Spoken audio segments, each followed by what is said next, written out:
الحمد لله نحمده ونستعينه ونستغفره ونعوذ بالله من شرور أنفسنا ومن سيئات أعمالنا. من يهده الله فلا مضل له ومن يضلله فلا هادي له.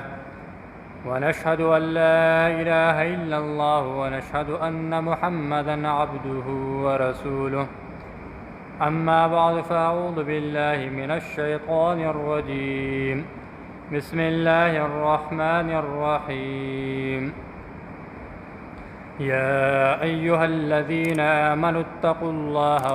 وكونوا مع الصادقين. وقال النبي صلى الله عليه وسلم: بلغوا عني ولو آية. صدق الله العظيم وصدق نبيه الكريم ونحن على ذلك من الشاهدين والشاكرين والحمد لله رب العالمين. عزتمندو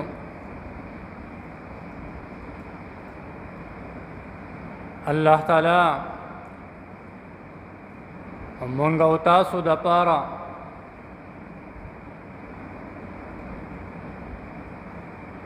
چې انسان د کامیابی په لار باندې د تللو دپاره یو طریقه مونږ او تاسو ته مخې ته کوي چې اے ایمان والو تاسو تقوا اختیار کړئ. یا ایها الذین آمنوا اتقوا الله، اے ایمان والو تاسو د الله تعالی نه خپل ویره اختیار کړئ، خپل او تقوا اختیارول عبادت نه دي چې انسان صرف پرهیزګاری اختیار کی، بلکې د پرهیزګاری سره مخې ته یو ماحول ته هم تللی. یعنی مقصد دا چې انسان بتقوا اختیاری او وکونو مع الصادقین. مقصد دا نه چې صرف منځ به کوي، زکات به ورکوي، روجه به نیسي، انسان به عمل صالحه کوي، خدای به داسې نه وي چې بیا د غیرو ملګری وي، بلکې الله تعالی څه فرمایي: وکونو مع الصادقین. تاسو د رښتونو خلکو ملګرتیا وکئ، تاسو د صدیقیانو ملګرتیا وکئ. عزتمندو دې دپاره د ماحول هم ضرورت دی، لکه څرنګه چې صحابه کرام د نبی علیه السلام صحبت کې پاتې شول. دغه صحابه کرام مخ په ځمکه باندې د انبیا علیه السلام نه بعد د ټولو نه بهترین خلق دغه دی. که تمام اولیاء، تمام چې کوم دی نو بزرگان او څومره علما صلحا دا را جمع کړلی شي، یو ادنا صحابي ته هم دا د هغې د خپو خاورو ته هم نشي رسېدلی. ولې؟ ځکه چې هغوی د نبي علیه السلام صحبت اختیار کړو. وکونو مع الصادقین. عزتمندو دیوه د باندې زمونږ او ستاسو دپاره هم ضروري ده چې هغه زمونږ ستاسو عمل، زمونږ او ستاسو وینا دا چې کوم دی نو هغه یو شانتي شي. امام مالک رحمت الله علیه فرمایي: من وافق قوله وفعله فنجا. امام مالک رحمت الله علیه فرمایي چې د چا وینا او د چا عمل دا یو شانتي شو، دی کامیاب شول. د نجات بیا ممتلو. ومن لم يوافق قوله فعله. او دغه رنګې د چا چې کوم دی نو هغه وینا او د هغه عمل دا یو شانتي نو، دا موافق نو، په خوله یو سو، عمل جدا و، وینا یو شانتي کوي او کار بل شانتي کوي. دی وجه باندې دا انسان چې دی فقد هلک، دا انسان هلاک شو. عزتمندو دې لپاره ضروري خبره ده چې زما او ستا عمل، زما او ستا وینا دا یو شانتي شي. لکه څنګه د صحابه کرامو رضی الله عنهم اجمعین دا هغې حضراتو قول او فعل دا یو شان دي دې وجه باندې هغوی که به چاته ورتلل چاته به د څه خبرې حکم کولو چاته به د څه خبرې دعوت ورکولو په زړه کې به دا تمنا وه چې دا خلک په دې باندې راشي هم په هغې د هغه په عمل په وجه باندې به انسان راتلو عزتمندو دغه رنګې زمونږ استازو دپاره هم ضروري ده چې زمونږ استازو قول او فعل یو شانتي شي دغه دپاره زما عزتمندو د تربیت اهم ضرورت دی چې زمونږ استازو په اولاد د تربیت چې کوم دی نو هغه خیال وي په هغوی باندې ولې ځکه چې دغه اولاد ته به ما ته ماحول مهیا کوو حضرت شاه انور شاه کشمیری رحمت الله علیه د هغه وړاندې یو طالب علم راغلی نو داسې طالب علم چې کله مونځ کوو نو ډېر په جلتۍ جلتۍ سره یې مونځ وکړلو شاه صاحب ته تپوس کوي طالب علم نه تپوس کوي ای نوجوانه مونځ دې ولې دومره تیزۍ سره وکړلو ولې دې دومره په منډه باندې مونځ وکړلو جواب ورکوي زه خو لا واړه واړه کتابونه ویمه شاه صاحب انتهایی غصه شولو او د غصې آثار په مخ مبارک باندې چې کوم دی نو هغه راغلل ورته فرمایي دا خو د مور او پلار نه په وراثت کې دا څه میلاویږي دا تربیت خو د مور او پلار نه میلاویږي دا تربیت خو د مور او پلار نه میلاویږي دا خو د کتابونو نه میلاویږي ځکه چې هغې نه معلوم مور او پلار نه ځکه دا معلومیږي چې ستا مور او پلار دغه رنګې ماحول تا ته درکړی دی چې ستا مور او پلار زر مونځ کړی تم ځکه زر مونځ کړي بل ورځ مې د امام غزالی رحمت الله علیه یو حکایت کتلو نو امام غزالی رحمت الله علیه فرمایي مونږ او تاسو یو دوکه کې پراته یو هغه دوکه څه ده مونږ وایو چې ماشوم به د 15 کالو شي یا به د 6 کالو شي دکې به شعور راشي دکې به سمج راشي دکې به عقل راشي نو که بیا مونږ دته څه ښایو نو دی به په اسانه زده کوي دته تربیت به مونږ حاله کوو وایي نه بلکې د ماشوم تربیت د کم ځای نه شروع کیږي د ماشوم تربیت دا د مور د غېږې نه شروع کیږي دا ماشوم چې څرنګې پیدا شي دا ماشوم دا زړه دا پشان د خالي کاغذ دی په دې چې ته څرنګې لیکل څرنګې نقش په دې باندې وباسل غواړې هم هغه نقش په دې باندې راځي اوس که د مور او پلار عادات او د هغوی سکنات د هغوی ناسته پاسته د هغوی وړه کړه د هغوی چې کوم دی نو هغه چال چلن هغه چې کوم دی نو د سنتو موافق و هغه ښایسته و هغه بهترین و هغه اخلاق والو نو دغه ماشوم به هم دغه وړه دغه چې کوم دی نو هغه زده کوي دغه وړه کړه او دغه رنګې چې کوم دی دغه حرکات سکنات او کچری د دغه مور او پلار هغه حرکات سکنات هغه چې کوم دی نو د بېحیایي وو هغه چې کوم دی نو د شریعت خلاف وو هغه چې کوم دی نو هغه د یورپ والا او دغه رنګې د غیرو خلکو مطابق وو دغه ماشومان به هم چې کوم دی نو بلوزو دغه خپل هغه حرکات سکنات خپلوي دغه رنګې که دغه مور او پلار د هغوی لباس د شریعت مطابق و د دې ماشوم لباس په د شریعت مطابق وي که د هغوی لباس د شریعت مخالف و د دې ماشومانو د دغې بچو چې کم ماشومان را روان دي د دوی لباس به هم د هغې مخالف وي عزتمندو دا ضروري څه خبره ده او څرنګه چې دغه حکایت ما وکړو الله پاک انسان ته بیا یو خبره مخې ته زړه کې راوام چې انسان ورته لږ سوچ وکړي زه کور کې مانځه باندې ودرېدم زما 2 کال لور ده ما سره په مانځه باندې ودرېدلم ما یقیني خبره ده بزرګان دي علما دي ډېر لوی سوچونه یې د مونږ او ستاسو دپاره کړي دي چې دا حکایت ذکر کول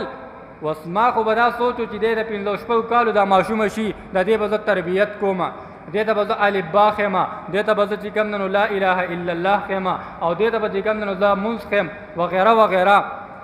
ماشومان به هم چې کوم دی نو د 15 کالو د ماشوم په عمر کې د دې ماشوم لباس د شریعت مطابق و د دې ماشوم د شریعت خلاف و هغه چې کوم دی نو هغه د یورپ والا او دغه رنګې د غیرو خلکو مطابق و دغه ماشومان به هم چې کوم دی نو بلوزو دغه ماشوم به هم دې ته به زه قرآن او تعلیم ورکوم. لیکن دغه ماشومه د 2 کالو ده ما سره منځه باندې ودرېدل، باقاعده رکوع سجده کوي. ولې د مور او پلار حرکات او سکناتو ته ګوري. زیات نه زیات نه تقریبا 5 منټ مخکې مې دا کتلو، بیا چې کوم نه منځه باندې ودرېدل دا مخې ته دا چې کوم نه زما مخې ته دا خبره ذکر کړه. اوس زما عزتمندو اذان کېږي، اذان وخت کې مور او پلار کور کې دي، گپ شپ شروع دی، خپل گپ شپ نه ختمېږي. ټي وي روم کې ناست دي وغیرہ، هلته کې چې کوم نه ټي وي لګېدلی دی یا نور چې کوم نه لغویاتو کې مونږ ناست یو. د دې ماشومانو به څه سوچ کې او فکر کې دا خبر راشي. چېرته زما د مور او پلار سره د مانځه اهمیت شته او که نشته؟ که زما د مور او پلار سره د مانځه اهمیت وي نو زه به هم لاړ شم. دغه ماشوم به هم په دې زړه کې یو فکر وي. بیا به دغه ماشوم خپل پلار ته وایي پاپا ته مدرسې ته ځې، زه به درسره مدرسې ته ځم. ته جومات ته ځې، زه به درسره جومات ته ځم. امام غزالی رحمت الله علیه فرمایي یو چې کوم دی نو هغه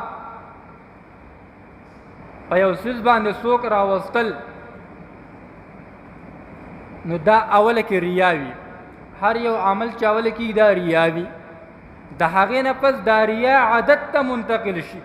دا په عادت کې عادت ته جوړ شي او دا عادت نه پس بیا عبادت جوړ شي. عزتمندو مونږ او تاسو کله اوله یو ځای کې قرآن تلاوت کو. اوس د قرآن تلاوت د جماعت کې ما نه کولو، لیکن چې اوس کوم نو خامخا پړه کې مې ریا راځي چې زه خو ډېره ښه سړی یم یاره تلاوت کوم، او دا نور خلک چې کوم د تلاوت نه کوي یا نوافل کوم او وابین دي ماښام مانځله پس ناست یم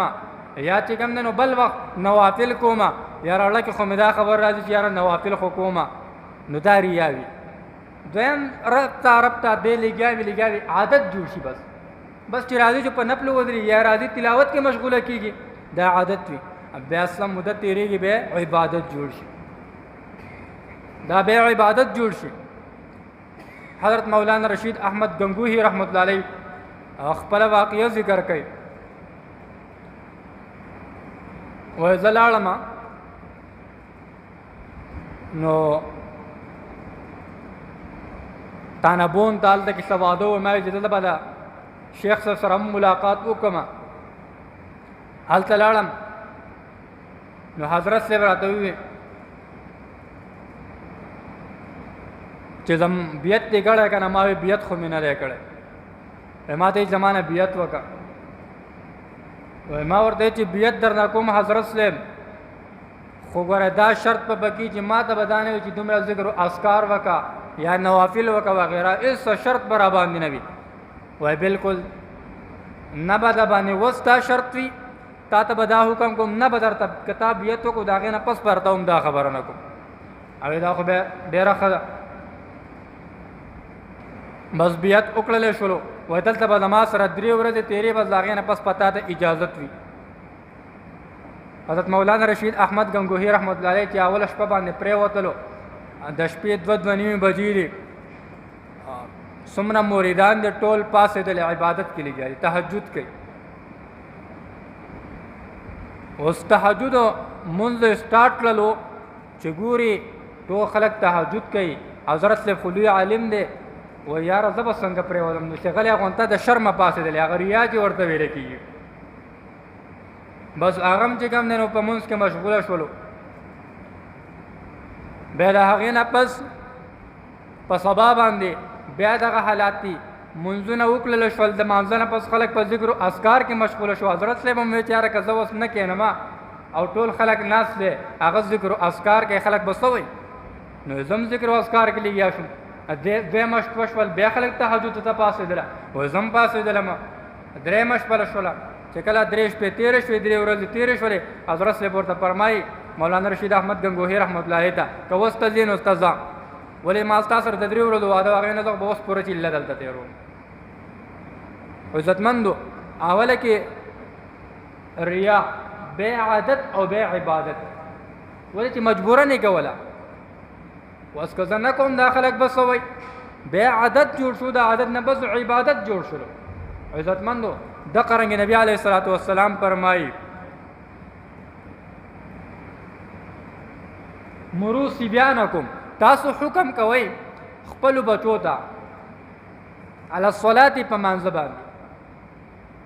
تاسو خپل بچو ته په مانځه حکم کوئ چې کله دا وو کالو ته ورسیږي عزتمندو په دې وخت کې په دا باندې مونږ غره فرض نه لري او چې کله دا اذا بلغوا سبع چې دی وو کالو ته ورسیږي ته حکم کوي او کله چې ګم نو بیا څه کوي وضربوهم دوی لروم وهي دې ماشومان لره وهي کله چې دا څو ته ورسیږي لسو کالو ته ورسیږي په دې مانځه باندې وهي وضربوهم عليها په دې مانځه باندې دا ماشوم وهي ولې چې کله دې لسو کالو ته ورسیږي عزتمندو په دې لسو کالو کې به دا باندې مونځ فرض دی مونځ په فرض نه دی شریعت و چې د ماحول تراشي د عادت جوړ شي کله د عادت جوړ شي د عادت نه پس به ورځ کوي په خپل به د عبادت جوړيږي عزتمندو دی وجه باندې دا ضروری خبره ده تربیت حواله سره چې د ماشومان تربیت دا زمونږ استاد لپاره ضروری ده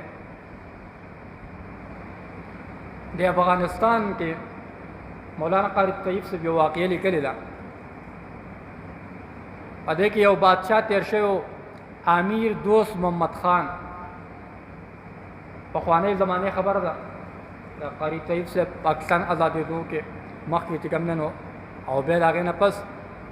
دلته پاکستان ته هم راغلی او د هندوستان د دیوبند بنیاد چې چا ښودلی دیوبند د مدرسې د هغه نوسی دی قاسم نانوتي رحمت الله علیه نو هغه خپل خطباتو کې لیکي د امیر دوست محمد خان واقعي ذکر کړی چې دا بادشاہ دغه بادشاہ باندې د بل ملک نه حمله وکړل شو کله چې حمله وشوله نو دته چې څومره آی سی ډي او څومره چې کوم نو آی شای وغیرہ او څومره چې کوم نو هغه د اخبار وغیرہ نو هغه ته کله دا ریپورت ملاو شو کور ته انتهایی پریشان دي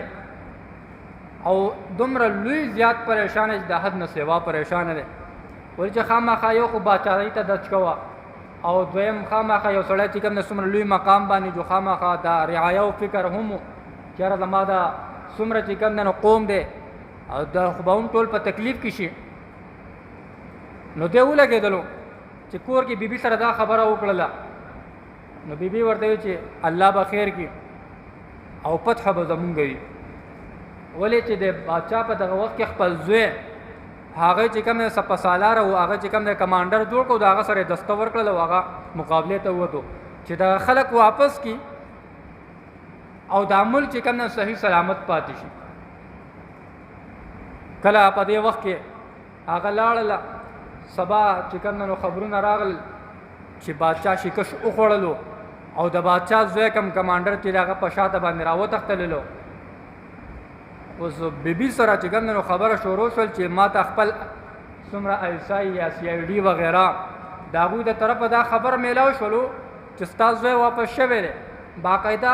زما ریډیو وغیرہ څومره اخبار چې دي هغه ټول وایي چې کوم نو استاد وی چې کوم نو په شا شوی دی او را تختیدل دی خو بیبي ورته وایي چې دا چرته نشي کېدی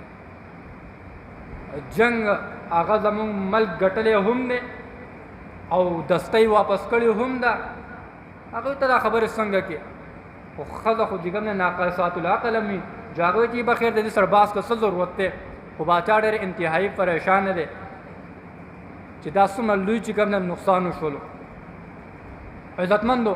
سبا باندې چې کوم بیا خبر راځي چې نه دستې په شاکړی هم ده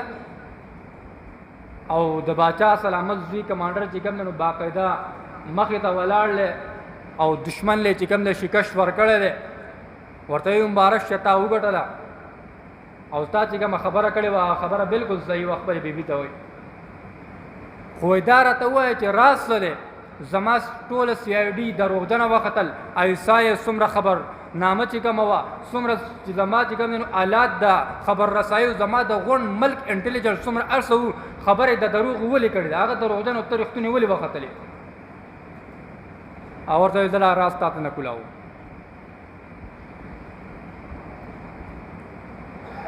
خو بیا یې هغه خامخا مجبوره کړله او چې هغې مجبوره کول څومره چې د یو شي انکار کېږي په انسان کې طلب راځي چې یاره دا خبره دې ما ته ښکاره شي. ته یو څیز ته ووایه انسان له یو څیز ورکوي دا به ګورې نه، ته ترې لږه خواشه که نه که تا ول قسم هم ورکړی خدای به یې خامخا ګوري. دا د انسان یو جذبه یو شوق د کوم شي نه انسان منه شي بس د یو سوچ یاره دې شي ته زه ورسېدی نو بس د باچا هم بس دا وي چې ما ته به خامخا دا راز خامخا بیانې. آخر وجه څه ده؟ دغه بیبي ورته فرمایي دا راز ما ډېر پټ ساتلی او خو نن یې د تا ته ښکاره کوم. راز دا دی چې کله هم ما ته دا ستا ده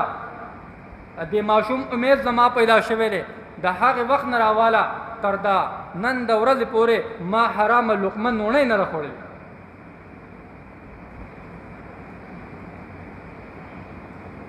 دې بچي ته که ما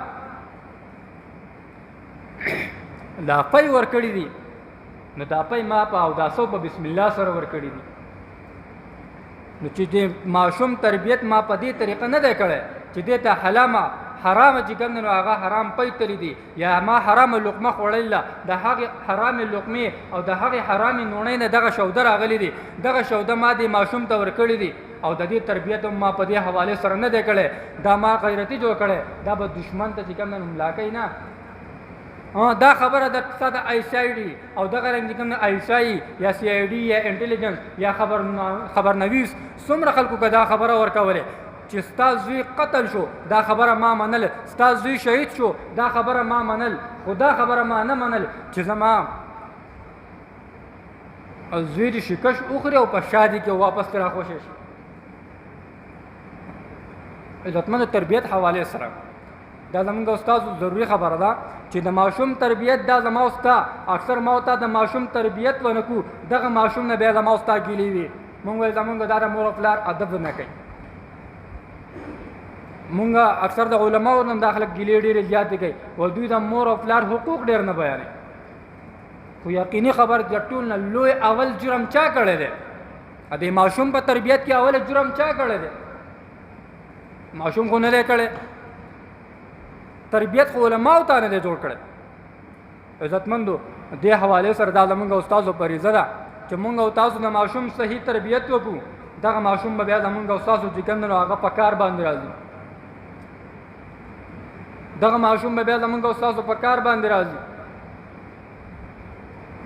او که ما ته تربیت صحیح ونه کړلو عزتمندو بیا به چې کوم دی نو دغه حالات وي. نو دغه زنانه چې دا خبره کوي نه چې کوم دی نو په کور کې ناسته ده نه ورته څه خبرونه میلاویږي نه ورسره رابطه شته دی عزتمندو. خو لیکن د هغې باوجود په حلاله کمایۍ کې چې کم کمال دی په حلال رزق کې چې کم کمال دی په هغې په وجه باندې څومره مضبوطه خبره کوي. نو انسان که دا وغواړي چې زه چې کوم دی نو کامیابۍ طرف ته لاړ شم د هغې دپاره ضروري خبره ده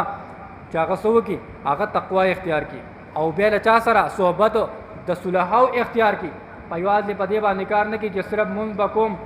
بزرګي به کوم او ملګرتیا به مې د بل چا وي. ولې قرآن کې الله تعالی یا ایها الذین آمنوا اتقوا الله وکونوا مع الصادقین.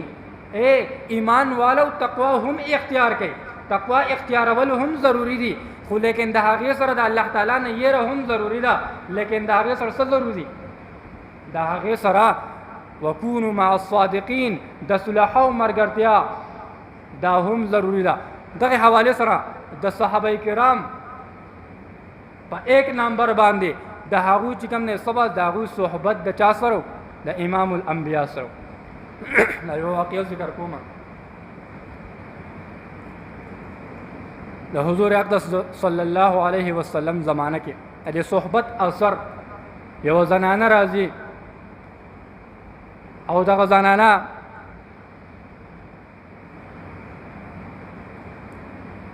د نبی علیه الصلاۃ والسلام مجلس کې حاضرېږي. نبی علیه الصلاۃ والسلام ته فرمایي معافاکه کا ما نه بد عملي شوې ده. نبی علیه الصلاۃ والسلام ته مخ اړی بیا بل طرف ته بیا بل طرف ته بیا بل طرف ته آخر دا چې د هغې 4 ګواهانې په خپل ځان باندې پوره شولې. عزتمندو وجه سره ولې دې زنانه ته دا پته نه و چې د نبي علیه الصلاۃ والسلام په عدالت کې که دا راپورټ جمع شي د نبی علیه الصلاۃ والسلام عدالت کې که دا خبره په ما باندې ثابته شي نو زما به سزا څه وي؟ سزا یې رجم او قتلولو او داسې قتل چې ډېر سخت ترین قتل دی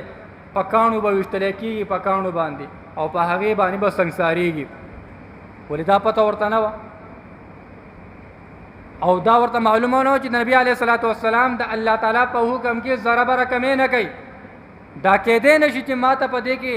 په دې دپه کې ماته څه کمی وشي د کمی ګنجایش نشته دی او عزتمندو نه ګواهان شته دی نه چې کم دی نو دا عدالت د طرفه په هغې پسې سمن راغلی دی نه پسې څه دستاویزات شته دی نه پسې په هغې پسې څه پولیس اهلکار راغلی دی چې تا چې کم دی نو حکومت راغواړي او تا چې کم دی دا جرم کړی دی په څه باندې په خپله باندې راځي وکونو مع الصادقین او دغه زنانه نبی علیه الصلاۃ والسلام ورته فرمایي مشفقه پیغمبر دی ورته فرمایي تا ته خو به دا سزا میلاویږي لیکن معصوم خو څه جرم نه دی کړی کله دغه معصوم پیدا شي دغه معصوم د پیدایش نه پس دغه معصوم ته چې کوم دی نو ته د پیو موده هم ورکې حتی چې دا معصوم په خپله باندې د خوراک چې کوم دی نو هغه شي قابل شي د هغې نه پس به دا جرم تا ته میلاوي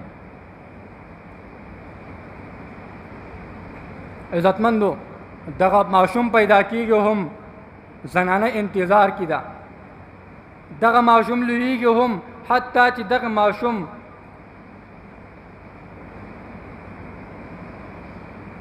هغه د خوراک هم قابل شو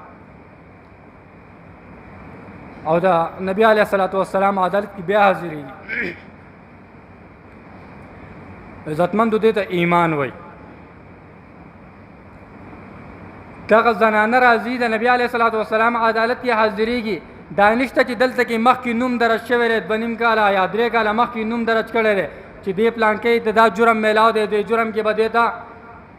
رجم میلاویږي عزتمندو نوم نشته دی واپس په هغې پسې څوک دل نشته دی لیکن ایمان دا تقاضا کوي چې هسې نه ته الله تعالی حضور کې زما باندې د ګناه څه جرم وي هسې نه چې هلته کې چې کوم دی زه به هغه د قیامت د محشر هغه ورځ هغه حق ګڼلې وه زمونږ استادو شانتې نه ورنه که توبه یې ویسه توبه یې باقاعده معاف وه خو د ایمان هغه اعلی درجې ته از نه چې چېرته د قیامت په ورځ زمانه دا مطالبه وشي چې تا دا جرم کړی دی د جرم سزا دې ما ته دنیا باندې میلاو شي عزتمندو نه پسې څه سامان شته دی هېڅ پسې هم نشته دی راځي د نبي علیه الصلاۃ والسلام عدالت کې حاضرې کوي یا رسول الله ما پاکه که او معشوم سره لاس په سره خوراک څه هم دي ورته وایي این معشوم خو هم وڅو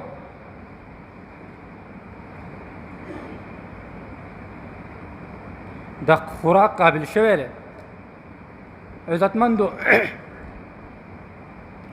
نبی علیه الصلاۃ والسلام حکم ورکړو چې دې ته رجم ورکړي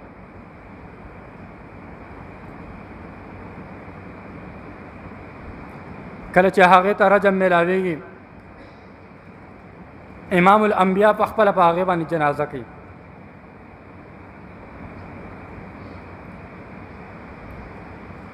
حضرت عمر فاروق رضی الله عنه ورته فرمایي یا رسول الله ولې په دې باندې جنازه کوئ دی خو یو جرم کړی دی نبی علیه الصلاۃ والسلام ورته فرمایي که د دې د توبې دا لسمه حصه راواخیستلی شي او په دې اهل مدینې والا باندې هغه تقسیم کړلی شي د ټولو ګناهونو معاف شي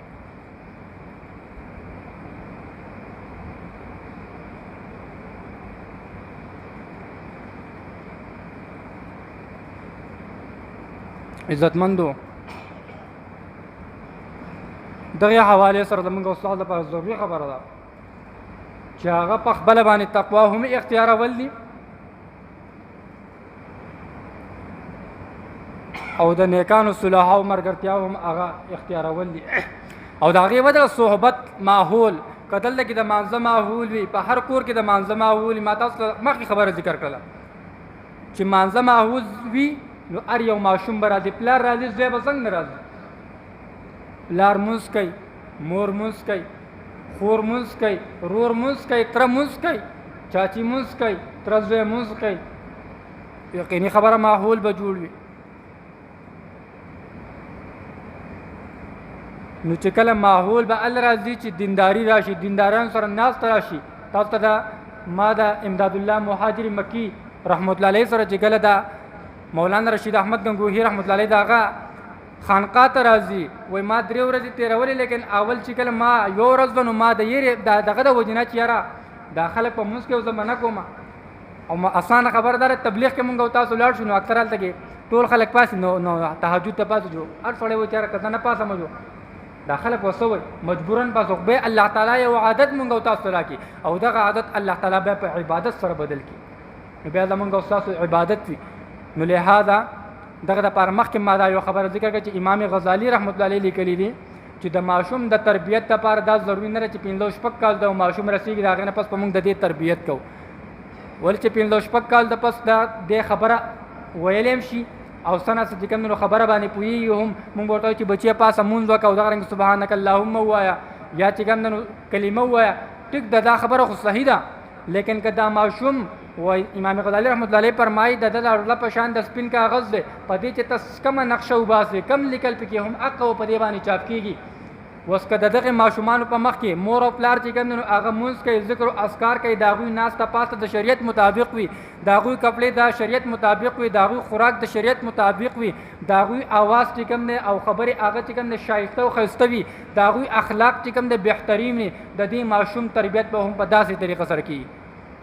او کومنګ او تاسو داغوی په مخ کې کنځلې کوي دا ماشوم به خامخا کنځلې کوي کداغوی په مخ کې د ما استاد مانځه ما او ته پته نه چې مانځه اذان سره پاره کیږي نو ماشوم ته به کم طرف دا احساس کیږي دا احساس په ما او ته ورکو دغه حواله سره عزتمنو دا ضروری خبره ده چې مونږ او تاسو په خپل باندې هغه صحیح ماحول چې ګندنو اختیار کو او دا رنګ د خپل اولاد تربیت کو الله تعالی دې اول مال او پسې تاسو په دې باندې عمل کو توفیق راکړي واخر دعوانا الحمدلله رب العالمین یا ایها الذين آمنوا اتقوا الله وكونوا مع الصادقين عزتمندو د آیات مبارکه کې مونږ او تاسو ته د تقوا حکم دی او دغه رنګې د کېدل د صالحانو سره د صدیقینو سره عزیزانو څرنګه صحابه کرام هغوی په دغه باندې عمل کړی و د هغوی قول او فعل په هغې کې توافق و دواړه یو شانتي و لکه څرنګه چې دغه قول امام مالک رحمت الله علیه دی من وافق قوله فعله فنجا ومن لم يوافق قوله فعله فقد هلك چې دا چا قول او فعل کې هغه برابر راغلل یو شان راغلل نو دا سړی کامیاب شو او د چا قول او فعل هغه جدا شوله یعنی په خوله باندې یو څه دي او په زبان او په خوله باندې بل څه وایي دا سړی په تحقیق سره هلاک دی دی هلاک شو عزیزانو صحابه کرامو د هغوی قول او فعل دا یو شان دی و مولانا قاری محمد طیب صاحب هغه فرمایي هندوستان د صحابه کرام دا اول سند ته داخل شول او بیا د سند نه پنجاب ته او د پنجاب نه هندوستان ته لیکن کله چې دغه حضرات صحابه کرام دوی داخلېدل نو هغوی به د هغوی مخ مبارک ته کتله د هغوی کردار او عمل ته به یې کتله نو هغوی به وی چې دا بالکل د دروغجنو مخونه نه دي بلکې دا د صادقینو او دا د ایمان والا هغه مخونه دي نو لهذا دغه وجه باندې به دغه خلک دغه مشرکین او دغه چې کوم نو هندوان څومره غیر مسلمه به چې دوی به په ایمان کې داخلېدل دغه وجه ده چې نن مونږ او تاسو چاته دا نه شو ویلی چې زمونږ په شان دې ځان جوړ کا اوس چاته دعوت ورکو نو هغه ته مونږ څنګه دعوت ورکو ولې زمونږ معاملات په خپله باندې هغه ټیک نه دي زمونږ چې کوم دی نو هغه اخلاقیات برابر نه دي، معاشرتي زندگی زمونږ د اسلام مطابق نه ده. او دغه رنګ زمونږ او ستاسو منځونه اول ادا کول شته دی، لمونځ مونږ کوو نو چې کم کوم نو هغه د الله تعالی په خپل دربار عالیه کې قبول او منظور کې هغه هم د قبلېدو نه دي. ول چې په هغې کې اول زمونږ او ستاسو الفاظ هغه په صحیح طریقې سره نه ادا کوو. او ځکه مونږ او تاسو لږ ورته سوچ وکړو، زما او ستا په خپل منځ باندې نو زما او ستا منځ څرنګې منځ دی؟ زما او ستا منځ داسې منځ که چېرې په دغې باندې دغې منځ په طریقه چې مونږ کم الفاظ ادا کوو عزتمندو، دغه الفاظ که مونږ تاسو چېرته د چا سره یو ملګري سره خبرې کوو او په دغې انداز باندې چې سبحانک اللهم وبحمدک وتبارک اسمک وتعالی جدک په دې طریقه سره مونږ او تاسو دغه الفاظ ذکر کوو، چېرته څنګه ښې برابر او ته تلی یا راغلی. لہذا یقیني خبره چې دا مونږ ته به و چې دا انسان لیونی دی که روغ دی، اگر چې هغه ستا ملګری ولې نه وي، اگر چې هغه ستا ورور ولې نه وي، اگر چې هغه ستا مور او پلار ولې نه وي، نو په خپله مونږ او تاسو لږ ورته سوچ وکړو چې زمونږ او ستاسو لپاره مونځ څرنګې پکار دی. نو په دې باندې عزتمندو محنت پکار دی. او دغه رنګ عزتمندو بیا د مونځ ډانچه څنګه ده؟ په مونځ کې چې کوم دی نو هغه خپل سوچ او دغه رنګ د زړه هغه اطمینان مونږ په کومه طریقه سره ښودلی؟ آیا زمونږ په هغې کې سوچ کم طرف ته دی؟ اکثره مونږ خو تاسو د مونځ الفاظ یاد کړي دي، نو هغه الفاظ روان وي خو پته راته نه لګي په کوم ځای کې لګیا یم، په خپله باندې بس ټاپ راځي او په هغه طریقه باندې چې کوم دی نو رکوع کوو سجده کوو. نو دې وجه باندې زما عزتمندو زمونږ او ستاسو څومره اعمال چې دي په دې باندې مونږ او تاسو نظر وکړو، دې کې ډېر لوی کمی دی. مولانا قاری طیب صاحب فرمایي زمونږ استاد محترم حضرت شاه انور شاه رحمت الله علیه صاحب یو ځل د مناظرې میدان لګېدلی او هغه هلته کې ناست نو چې کله ناست و نو د صدر په حیثیت باندې ناست و، مناظرې هم نه کول، مناظره نورو ملګرو کوله، نورو علماو مناظره وه. نو یو کس وفرمیل که چېرې ایمان راوړل چې ایمان راوړمه نو زه دې سړي د چهرې مبارک ته وګورم، ځکه چې دا څنګه زړه دی دغه رنګې په چهره باندې هم د دغه ایمان او دغه رنګې نورانیت هغه ظاهریږي. دې وجه باندې که زه ایمان راوړل وغواړم نو د په چهره باندې به ایمان راوړم. عزتمندو دې وجه باندې زمونږ او ستاسو لپاره د خپل قول او فعل دا چې کوم دی نو هغه صحیح کول دي چې هغې کې یو شانتیوالی راشي چې سم په زړه هغه خو چې کوم دی نو او یو سم په خوله هغه هم په زړه باندې وي. نو دې دپاره زمونږ او ستاسو دپاره دا ضروري خبره ده چې زمونږ او ستاسو دا څومره عبادات دي دا په صحیح طریقې سره مونږ او تاسو ادا کوونکي جوړ شو. نو دغه مونځ مثال ما تاسو ورکوو چې دغه مونځ که مونږ په داسې طریقې سره کوم الفاظ وایو ملګری زمونږ او ستاسو دغې خبرې د اورېدو ته تیار نه دی. بیا حدیث مبارکه کې راځي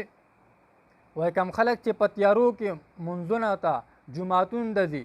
یعنې کم ځای کې فرض مونځ ادا کیږي او په د تیارو په منځونو کې هلته کې ځي، یعنې د ماسخوتن مونځ او د سحر مونځ،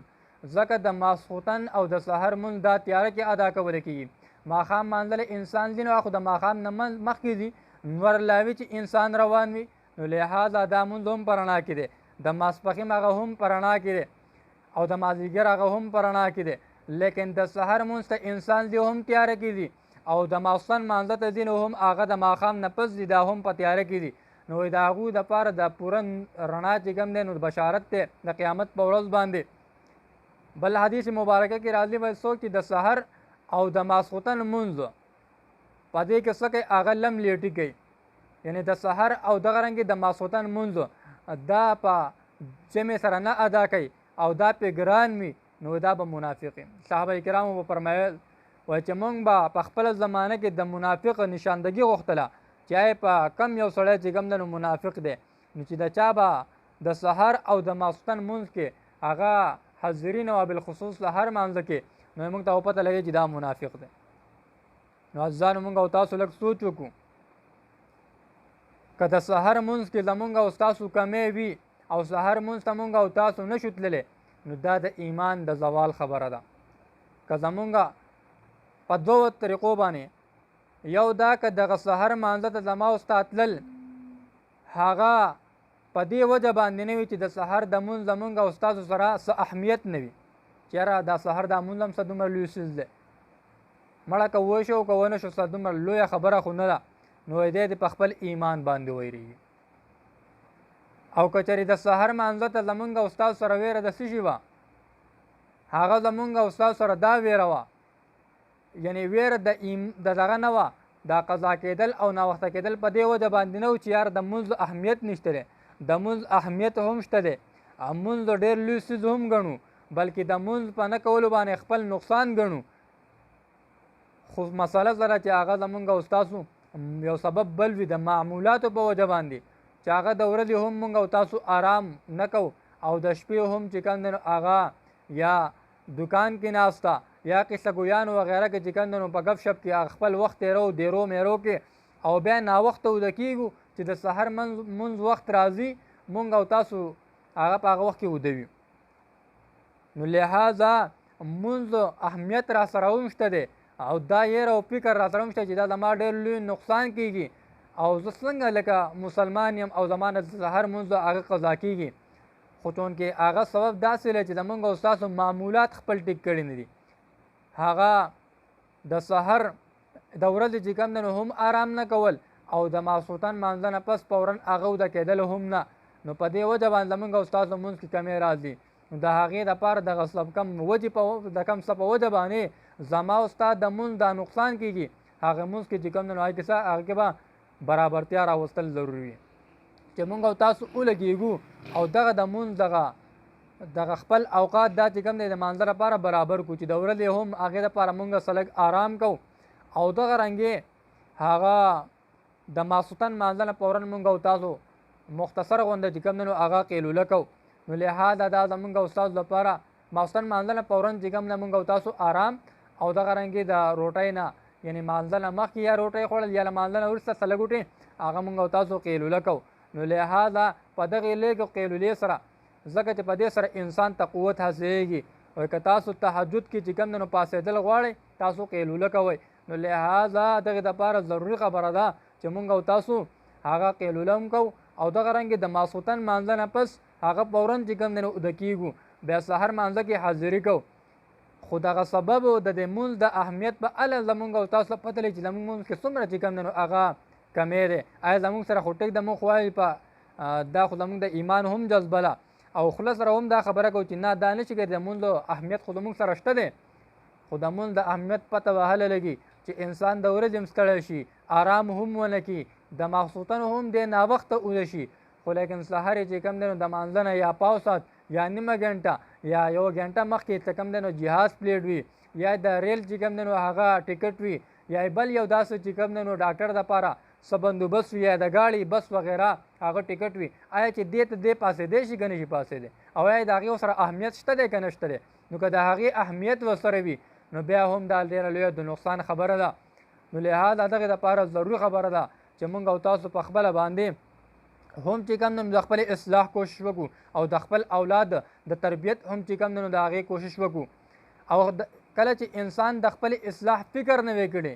انسان دا په ځان باندې لازمه کړی نه وي چې زما د اصلاح وشي نو ګوره د دې عزتمندو ته په بیانونو د اصلاح نه کېږي په بیانونو باندې د اصلاح نه کېږي نو لحاظه د هغې دپاره اول هغه د خپل اصلاح فکر دی چې آیا زه چې کوم دی نو خپل عزم وکړم زما منځ کې کمی دی چې دا مونځ دا کمی زه لرېږم زما چې کوم دی نو هغه اخلاقیاتو کې کمی دی چې زه خپل اخلاقیات ټیکم زما چې کوم دی معاملاتو کې کمی دی چې زه په خپلو معاملاتو باندې نظر وساتم خپل معاملاتو د ټیکوالو دپاره چې کوم دی نو هغه کوشش وکړم او دغه رنګې که زما چې کوم دی نو هغه نورو څومره عباداتو کې کمی دی هغه چې کوم دی د بل مسلمان سره میلاوېدل دي هغه کور کې زندګي ده په هغې کې څومره کمی دی چې د هغې د اصلاح فکر وکړم او چې د هغې د اصلاح فکر وي او بیا د هغې سره چې کوم دی د صحبت اثر بیا انسان باندې زیات وي انسان بیا په خپله چې کوم دی هغه صحبت ټیکي چې هغه چې کوم دی د دې زمانه کې خو دغه علما او صلحاو سره چې کوم دی نو هغه مونږ او تاسو صحبت اختیار کړو، ولې چې د هغوی معمولات هغه خامخا داسې وي چې یاره مونځ خو به کوي، نو لهذا چې هغوی مونځ کوي معتبه هم مانځه باندې چې کوم دی نو عادت به هم جوړ شي. مخکې مونږ خبره کړې وه چې څنګه چې کوم دی نو اول د مونځ هغه چې کوم دی هر یو احساس وي هغه اول چې کوم دی نو هغه ریا وي، د ریا نه پس هغه په عادت سره بدل شي، بیا یو عادت جوړ شي. دا ریا نه ګڼي بس یو انسان یو کار عادت جوړ شي، نو بیا هغه چې کوم دی نو دا زما عادت جوړ شي، بس د هغې عادت مطابق خپله زندګي تېروي. خو چې کله بیا دغه عادت هغه راسخ شي او د سره چې کوم دی خپل اصلاح فکر پیدا شي او دغه رنګ د دین اسلام چې کوم دی وقت ورسره پیدا شي، بیا هغه په عبادت سره بدلیږي. نو دې وجه باندې زمونږ استاد خپل اصلاح فکر هم پکار دی. نو لهذا کله چې انسان د خپل اصلاح فکر وکړي نو په هغه په وجه باندې الله تعالی د هدایت فیصلې هم کوي. حجاج ابن یوسف دا چې کوم دی نو بالاتفاق دا ډېر لوی ظالم چې کوم دی نو هغه تېر شوی دی. حجاج ابن یوسف د خلکو د اصلاح فکر کړو، که خلک چې کوم دی نو هغه په توره سره سیده کولی او که په هره طریقه سره که جیل ته اچولو سره، لیکن وایي چې د خلکو اصلاح وشي خو د خپل اصلاح فکر نه وکړی، په دې باندې دا اتفاق دی چې دا چې کوم دی نو ظالم دی او فاسق دی. نو لهذا د چې کوم دی حتی چې صحابه کرام او دغه رنګې تابعین اعظام او ډېر لوی لوی علما چې کوم دی د شهیدان کړي دي، نو په دې وجه باندې دی فاسق دی فاجر دی. خو چونکې د خلکو د اصلاح فکر یې کړی نو که د خلکو اصلاح وشي او که ونه شي خو د انسان خپله اصلاح ونه شول، د انسان کامیاب نه دی، دا تاوان والا دی، دی نقصان والا دی. دغه رنګې عزتمندو زمونږ استاد لپاره اول ضروري ده چې د خپل اصلاح فکر وکړو او د خپل اصلاح دپاره د ټولو نه اول ضروري څیز هغه څه دی هغه صحبت دی چې مونږ او تاسو چې کوم دی نو هغه د دینداره خلکو صحبت اختیار کړو، د هغې صحبت په برکته باندې به الله تعالی د هغو د زړونه چې کوم هغه د دین هغه وقت پکې پروت دی هغه به زمونږ او ستاسو زړونو ته منتقل کړي، دې وجه باندې به الله تعالی زمونږ او ستاسو اصلاح کوي. نو عزتمندو دې سره د اولاد د تربیت هغه انتهایی اهم ضروري ده، ځکه چې انسان هغه خوراک پاک وي، څښاک پاک وي او دغه رنګې د اولاد د تربیت دپاره چې کوم دی د هغه کوشش وي، یقیني خبره ده الله تعالی به د هغه اولاد کې ډېر چې کوم دی نو هغه دینداره زیږوي. حضرت عمر فاروق رضی الله عنه دور خلافت کې هغه یو ډېر لوی چې کوم دی نو خلافت او ډېره لویه چې کوم دی نو بادشاهت و، 22 لاک مربع میل په دې باندې د حضرت عمر رضی الله عنه چې کوم دی نو حضرت عمر فاروق رضی الله عنه چې کوم دی نو هغه خلافت و، او د امیر المؤمنین حضرت عمر فاروق رضی الله عنه د هغه عادت مبارک داو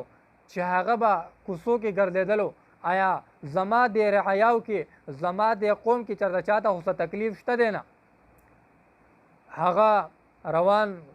یو ځای ګوري یو ځای کې چې کوم دی نو بهر ولاړ دی، دغه کور نه چې کوم دی نو څه د خبرو آواز راځي، د مور او د لور په خپل منځ کې څه لږ تکرار دی، د مور او د لور په خپل منځ کې څه لږ غوټې بحث دی. د مور یې ورته وایي بچیا په دې شودو کې په دې کې لږ غوټې اوبه واچوه چې دا زمونږ استاد لپاره پیسې لږې زیاتې وکړي، د کور خرچي هغه پې چلیږي په اسانه سره. دغه لور تربیت شوی دی او په دې کې د الله تعالی نه ویره ده، نو دغه لور ورته فرمایي ای مورې امیر المؤمنین دی خو د دې نه منع فرمایلې ده. نو دغه مور ورته چې کله دغه لور ورته دا خبره وکړل چې امیر المؤمنین خو د دې نه منع فرمایلې ده، نو دغه مور ورته جواب ورکوي ای لورې امیر المؤمنین خو شته دی نه، خلیفه خو شته دی نه، خلیفه وقت خو شته دی نه، نو لهذا که دې کې ته لږې اوبه واچي. نو هغه ورته فرمایي عجیبه جواب ورکوي، کله چې د انسان په زړه کې د الله تعالی نه ویره راشي، ولمن خاف مقام ربه جنتان، کله چې د الله تعالی نه ویره وي د هغه لپاره د 2 جنتونو او د 2 باغونو چې کوم دی نو اعلان دی. دغه لور ورته فرمایي ټیک د امیر المؤمنین خو نشته دی مورې، لیکن الله تعالی خو شته دی که نه. عزتمندو دې ته ویل کېږي د الله تعالی نه ویره. امیر المؤمنین په دې وخت کې دا خبرې اوري. حضرت عمر فاروق رضی الله عنه چې کله دغه کور وپېژاندلو واپس شولو او بیا چې کوم دی نو د کور نه انتظام وکړلو، معلومات یې کول چې آیا دغه کومه لور چې کومه ده دا چاته دا خبرې کولې آیا چې الله خو ویني که نه چې دا الله خو ویني ای مورې امیر المؤمنین خو نشته دی الله خو شته دی نو دغه مور ته چې کله دغه جواب میلاو شو نو امیر المؤمنین هم معلومات وکړل چې دغه جنۍ معلومات وشي د دغې لورې معلومات وکړل شي چې دی چاته په نکاح ورکړې ده که نه یې ده ورکړې چې معلومات یې وکړل هغه په نکاح نه ورکړل شوي نو لحاظ هغې د انتخاب د خپل زوی دپاره وکړلو د هغې ته یې د نکاح پیغام وکړلو او د هغې په وجه باندې عزتمندو د هغې نکاح د عمر رضی الله عنه د زوی سره کېږي او د هغې په د الله تعالی د ویرې او دغه رنګې د حلال هغه فکر په وجه باندې الله تعالی د هغې په اولاد کې عمر ابن عبدالعزیز رحمت الله علیه چې کوم دی نو پیدا کړلو عمر ابن عبدالعزیز رحمت الله علیه ډېر لوی شخصیت تیر شوی دی دا شپږم خلیفه دی او ډېر د عدل او د انصاف چې کوم دی نو باچاهت یې کړی دی او د هغه چې کوم دی نو ډېر لوی چې کوم دی نو هغه لوی انتهایی چې کوم دی نو دنیا کې هم الله تعالی ډېر لوی مقام ورکړو او داسې مونځ به یې کولو لکه یو صحابي فرمایي وایي که چېرې تاسو دا غواړئ چې د نبي علیه صلات وسلام مونځ وګورئ نو تاسو وایي دا عمر ابن عبدالعزیز رحمت الله علیه مونځ وګورئ او دا هغه عمر ابن عبدالعزیز دی چې کله دته په خلافت نه میلاو شوی نو دی په دغه وخت کې داسې دومره چې کوم دی نو دومره الله تعالی ورته مال ورکړی دی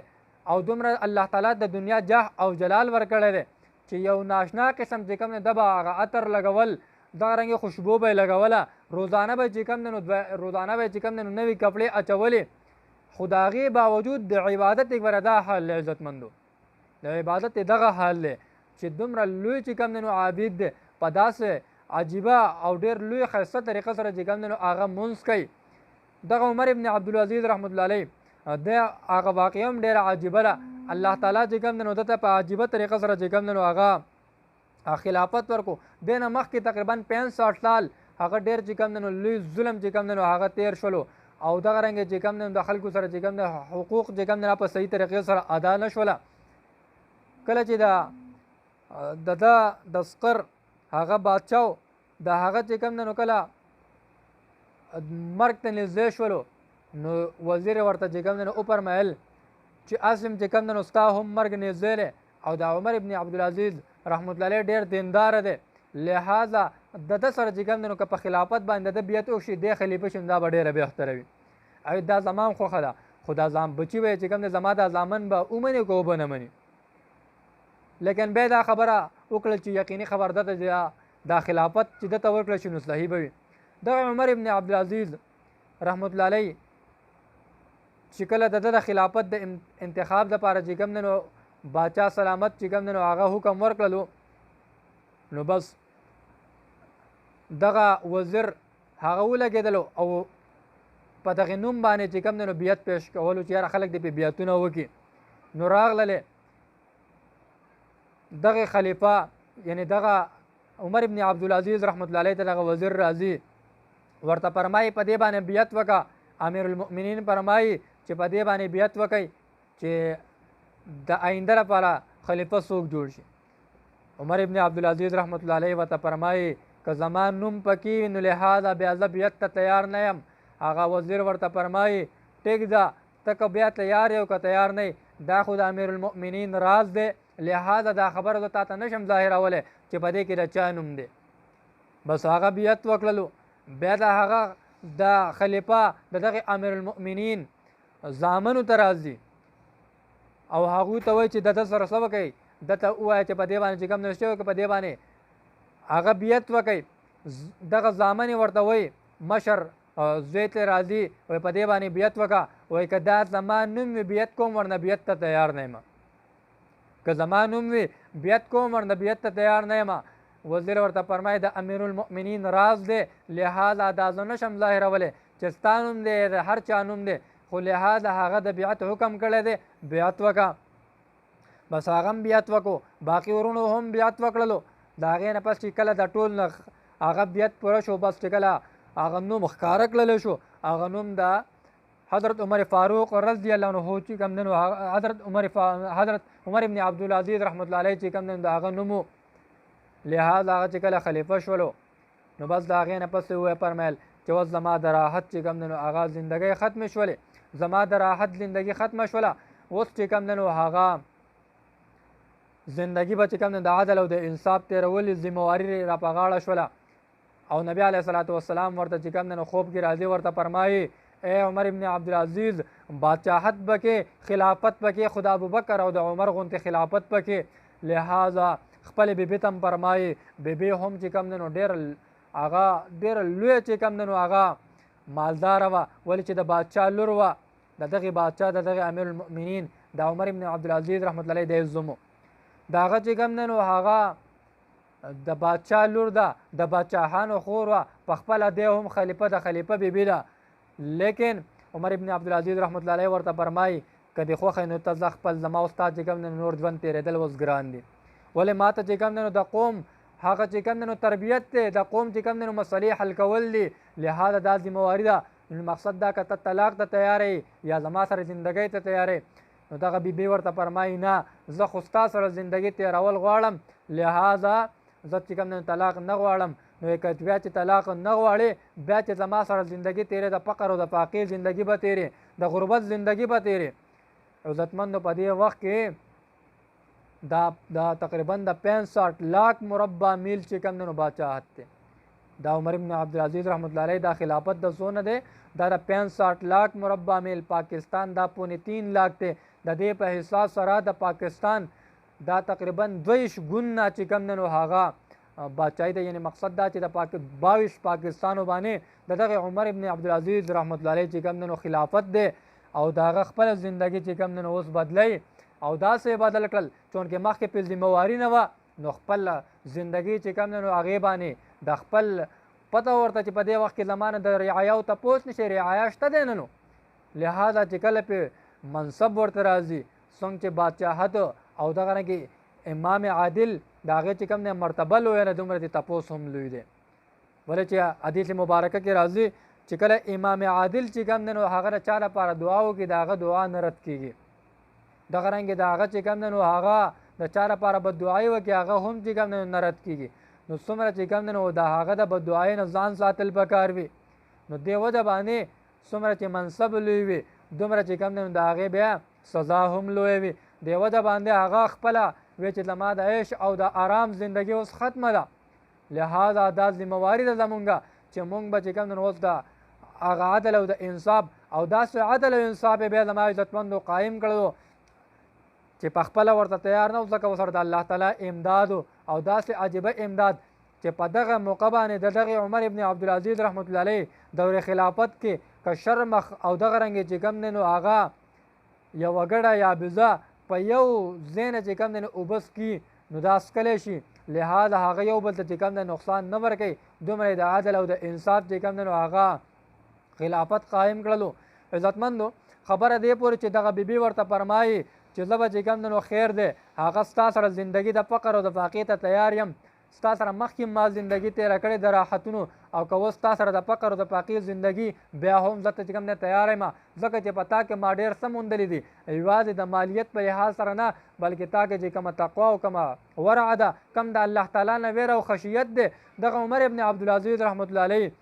دغه خپلې بیبي ته وایي چې اول خو دې د غاړې دا هار لرې کړه، دا هغې بادشاه لور ده، د هغې بادشاهانو خور ده، د هغه خلیفه وخت 65 لاک مربع میل د خلیفه چې کوم دی بیبي ده، هغه هار لرې کوي بیت المال ته ځي. عزتمندو د دغې خلیفه په کپړو کې پیوندونه لګېدلي دي، د دغې خلیفه د بچو دپاره چې کوم دی د اختر کپړې نشته دی. دغه داسې خلافت او څونه وخت خلافت یې کړی دی 2.5 کاله، تقریبا 2.5 کاله. په دې 2.5 کاله کې د ټول 65 کلونو څومره ظلم تیر شوی دغه ټول چې کوم دی نو هغه ختم کړلو او د عدل او د انصاف چې کوم دی نو خلافت یې تیر کړلو. یو گورنر ملاقات راغلی، کومه زمانه کې دی هم گورنر و، نو کله چې دی پخپله هم گورنر و او پخپله هم گورنر و او دغه رنګ چې کوم دی دغه گورنر چې کوم دی نو هغه ملاقات له راځي ورته فرمایي وایي ما خو وی چې ته به ډېر چې کوم دی نو هغه ښایسته زندگی تیرې لحاظ ستا زندګۍ کې خو چې کوم د ډېر لوی چې کوم دی نو هغه کمی راغلی ولې چې کوم وخت کې ته ګورنر وې په هغه وخت کې خو به ستا ډېره شاهي لباس و ستا خو به چې کوم دی نو هر روزانه نوې نوې کپړې وې ستا خو به ډېره عمده او بهترینه سورلي وه ستا خو به ډېر بهترین چې کوم دی نو پیزار و ستا خو به ډېره بهترینه خوشبو چې کوم دی نو هغه استعمالوله لہذا اوس خو چې کوم دی نو ته ډېر په بد حاله ښکارې ډېر بدن دې هم کمزوری شوی دی کپړو کې د هم پیوندونه لګېدلې دي او د 65 لاک مربع میل چې کوم دی نو هغه خلافت د سره دی امیر المؤمنین څه وجله چې تا چې کوم دی نو هغه دومره چې کوم دی نو هغه نو امیر المؤمنین عمر ابن عبدالعزیز رحمت الله علیه ورته څه فرمایي ډېر عجیبه چې کوم دی نو جواب ورته ورکوي وایي زما زندګي دا ټول عمر په دې کې تېره شوله چې زه چې کوم دی نو اعلی مقام حاصل کړم او یو اعلی درجه حاصله کړم دا مې غوښتل چې ماته اعلی نه اعلی بیبي میلاو شي هغه ماته داسې بیبي میلاو شول چې د بادشاهانو خور وه او دغه رنګې چې کوم دی د بادشاه لور او دغه رنګې ما دا غوښتله چې ماته دنیا کې انسان څه غواړي چې ماته بادشاهت میلاو شي هغه بادشاهت هم ماته الله تعالی راکو الله تعالی خلیفه هم جوړ کړم اوس خو د هغې دا ټول هر څه د دنیا چې کم نعمتونه خو الله تعالی ماته راکړل اوس دا غواړم چې آخرت کې ما الله تعالی آخرت کې ماته لوی مقام راکړي د هغې دپاره چې کوم دی دغه ورعه او دغه رنګې چې کوم دی نو هغه داسې خپله زندګي زه یم چې جوړه کړم چې هغه زما داسې زندگی وي چې الله تعالی راته جنت کې هم اعلی مقام راکړي عزتمندو دې ته ویل کېږي خوف خدا او د الله تعالی نه ویره یا ایها الذین آمنوا اتقوا الله وکونوا مع الصادقین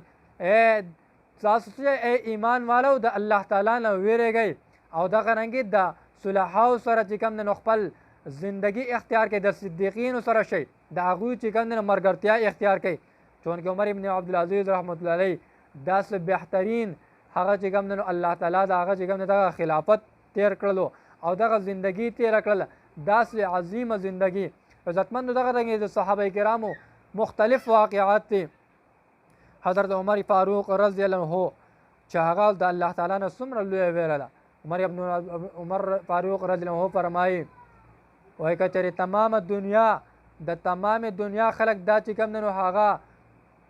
جنت ته لاړ شي او اعلان وشي چې یو کس چې کوم دی نو هغه جهنم ته تلو واله دی یو کس په جهنم ته چې کوم دی نو هغه ځي زما د الله تعالی نه دومره ویره ده چې هسې نه چې هغه ځایم عزتمندو څومره سوچ پکار دی دا کم عمر دی دا هغه عمر فاروق رضی الله عنه دی نبی علیه الصلاة والسلام فرمایي که چېرې زما نه پس پیغمبر وی دنیا ته نوی پیغمبر او نوی نبی راتللی هغه عمر وی د عمر فاروق رضی الله عنه په باره کې د قرآن څومره چې کوم دی تقریبا 26 هغه چې کوم دی نو ځایونو کې الله تعالی چې کوم دی د هغه په رایې باندې آیاتونه نازلوي دغه عمر داسې عمر دی چې د الله تعالی نه ورته څومره لویه ویره ده نبی علیه الصلاة والسلام ولا دعا کوي یا الله تعالی دین ته او دین اسلام ته الله پاکه په عمرینو باندې د یو عمر نه چې کوم دی نو هغه چې کوم دی قوت ورکړي د هغه دپاره د نبی علیه الصلاة والسلام دعا کیږي د نبی علیه الصلاة والسلام دعا چې کوم دی د هغه دپاره چې کوم دی نو هغه فوراً چې کوم دی نو هغه حاضرېږي عزتمندو سوچ خبره ده دغه عمر نه چې کوم دی نو هغه عمر دته چې کله بیا چې کوم دی نو هغه فرمایي د الله تعالی نه امیدوار هم داسې امیدوار دی چې څومره یا که چېرې تمامه دنیا هغه چې کوم دی نو هغه جهنم ته تلو جهنم ته چې کوم دی نو اعلان وشي جهنم ته به ځي او صرف یو کس په جنت ته ځي عمر فاروق رضی الله عنه فرمایي چې هغه زما د الله دومره امید ده چې دغه جنت ته تلو والا به هم ځیم دغه عمر فاروق رضی الله عنه چې کله چې کوم دی دته هغه مرګ راځي د چې کوم دی نو په دغه یو کم یا دوه کم د ذوالحجې باندې دا چې کوم دی نو هغه دغه لعین هغه چې کوم دی نو په د سحر مانځه کې چې کوم دی نو هغه په نیزه باندې وهي او هغې د وجې نه چې کوم دی نو وینه روانه ده دغه عمر فاروق رضی الله عنه چې کوم دی د هغې نه ورته شهادت میلاویږي لیکن زما عزتمندو اطمینان ورته نشته دی دغه عمر فاروق رضی الله عنه چې کوم دی نو فرمایي وایي چې کله د مرګ حالت راغی خپل زوی عبدالله ذکر کوي دی زما چې کوم دی نو د حضرت علی رضی الله عنه او حضرت حسن یا حسین وسره دا راغلی ورته فرمایي عمر رضی الله عنه جاړي وایي ولې جاړي علي رضی الله عنه ورته فرمایي ولې د مرګ نه ویرېږې وایي نه د مرګ نه خو نه ویرېږم خو سفر راته ډېر لوی دی دغه چې کوم دی توخه او زادراح را سره هېڅ نشته دی. کم سبب زما چې کوم دی نو هغه جنت ته د رسولو لپاره دی، کم چې کوم دی الله تعالی ته مخ ته پیش کېدو لپاره دی، هغه زما سره هېڅ هم نشته. نو لہذا علي رضی الله ورته فرمایي زه هم دا ګواهي ورکوم او حسن او حسین هم دا ګواهي ورکوي چې ولې ته خو جنتي، ولې نبي علیه الصلاة والسلام ستا د جنت بشارت نه دی ورکړی. عمر رضی الله ورته فرمایي ولې ته به دا ګواهي ورکړې، وایي او زه به هم دا ګواهي ورکوم او دغه رنګې حسن یا حسین ورسره وا به هم دا ګواهي ورکوي چې عمر چې کوم دی نو جنتي دی، ځکه چې نبي علیه الصلاة والسلام فرمایلی دي. زما عزتمندو دغه عمر فاروق رضی الله چې کوم دی نو د هغې نه پس کله د شهادت ورځ راځي، په دغه شهادت په ورځ باندې خپل زوی ته عبدالله ته فرمایي زما دا سر د خپلې غېږې نه کوز کا. عبدالله فرمایي ما د خپل د سر د عمر نو د خپل والد صاحب سر هغه په د خپل مې وغوړول، په هغې باندې مې کېښودلو. نو ما ته عمر فاروق لږ غوسه شو چې زما دا سر ځمکې ته کوز کا. ځمکې ته چې کله زما دا سر کوز کړلو او خپله خوله مبارکه چې کوم د ځمکه پسې راکاږي او ورته فرمایي یا الله پاکه که نن ته عمر معاف نه کړي نو عمر خو به هلاک شي. او دغه چې کوم دی نو داسې چې کوم دی په دغه حال سره چې کوم دی نو عمر رضی الله چې کوم دی نو الله تعالی ته خپل فریاد کوي او د هغه چې کوم دی نو هغه روح پرواز کوي. عزتمندو بیا چې کله قبر ته راځي، قبر چې کوم دی نو په قبر کې حضرت علي رضی الله چې کوم دی نو غالبا فرمایي وایي چې کوم دی نو د عباس رضی الله چې کوم دی نو هغه په ولې باندې لاس کېښودلو او ورته فرمایي چې ما ته پته وه چې دا ځای ته به هغه چې کوم دی عمر رضی الله راځي او ځکه به راځي چې نبي علیه الصلاة والسلام به هر وخت فرمایل چې دخلت انا ابو بکر و عمر خرجت انا ابو بکر و عمر. نو لہذا دلته کې چې کوم دی نو د ابو بکر رضی الله چې کوم دی هم ورسره نبي علیه الصلاة والسلام سره چې کوم دی خواته قبر مبارک و، دغه رنګې ورسره د عمر فاروق رضی الله هم چې کوم دی هغه د دې ځای چې کوم دی زیات لایق و. نو عزتمندو زمونږ او ستاسو لپاره دا ضروري چې خوف خدا زمونږ او تاسو کې راشي، د الله تعالی نه ویره او خشیت زمونږ او ستاسو زندګۍ کې راشي. نو لہذا او د څرنګه د خپل اولاد د تربیت فکر وکړو، نو بیا به زمونږ او ستاسو لپاره دنیا هم چې کوم دی الله تعالی د امن ګهواره وګرځوي، د خوشحالو ذریعه به